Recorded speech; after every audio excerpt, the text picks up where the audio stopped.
So we'll see how it turns out in this election. Now, Ara, let's play something called the lightning round. All I'm going to do is I'm going to ask you if you're for or against a certain topic. For or against. Hindi na kailangan ma-expound. Okay, here we go. Okay. Ara, first, private armies. Anong sasabihin ko? For or against? Uh, Do you like private armies, or are you For. For? Did you want to expound on that? That's a very controversial answer, also saying that you're pro private armies, especially considering what happened in Maguindanao. Did you want to add to that? well, that's why I didn't answer your question kung against ako or pro sa Maguindanao. Yeah. Kasi lately hindi ko nasusundan yung news about The national stuff. Yeah, about especially the Maguindanao thing. Okay. So, it's hard to comment, lalo na kung hindi mo alam yung real story, diba?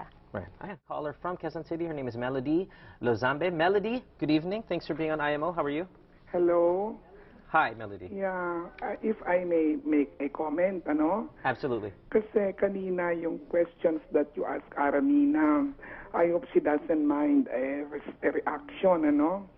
I think, to me, it shows that many people in the entertainment field, movie actors and actresses, do not follow the news.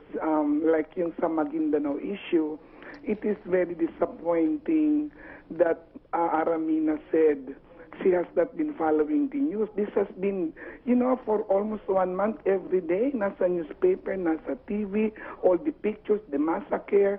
How could somebody like her, who I thought is an intelligent actress, has not been following? You don't really have to follow every day, but you can see headlines, etc.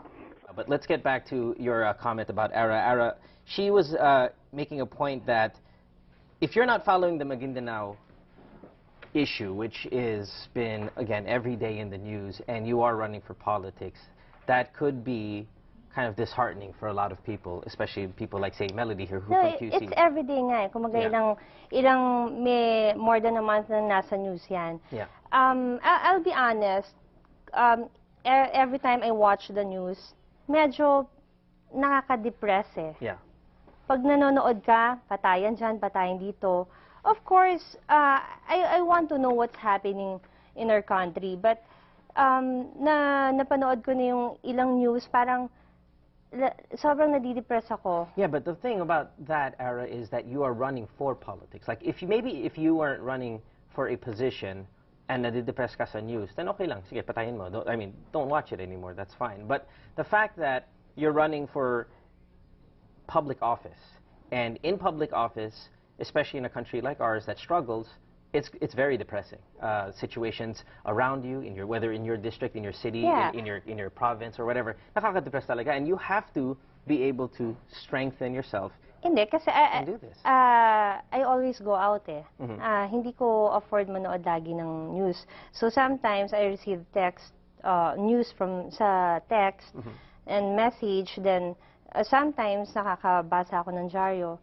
So hindi ko talaga, pero alam ko yung nangyari. Yeah. I know, hindi ko lang alam yung sobrang details na yung sa kanila, kasi meron din akong inaasikaso sa district ko. Next, premarital sex. Are you pro or anti premarital sex? I'll tell you mine. Pro. Are you pro or against premarital sex? Well, against. But as we all know, again, I'll bring it up again, is that you were a sexy star once. Does that mean you almost regret the roles that you've done? No. I mean, I don't think in all of your movies, when you were making love scenes, that you were married in all of those roles, right? I mean... Yeah, it's just a role. Right. Kasi but that's aren't the you reality promoting premarital sex in those roles if you are engaging in it? I mean, if you're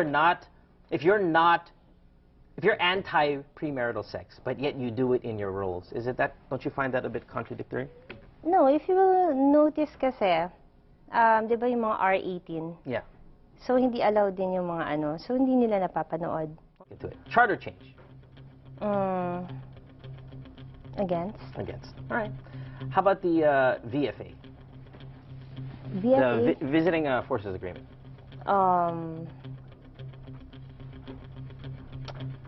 You. Parang ginigrill mo ako dito. Of course. All right, here's an easier one. Noynoy Aquino for president. What do you think? Do you like Noynoy for president? Lahat naman ano eh. Do you have already a presidential bet in mind? I'm running independent. Okay, so yeah. Okay. Gay marriage. Your Gay thoughts? marriage. Yeah. I have lots of friends na gay, but Yeah. against. Against. Okay. Legalizing marijuana. Against. Me too. The reproductive health bill. 4. 4. Okay. Good. Anti-pornography bill. Against. All right. Fair enough. Now,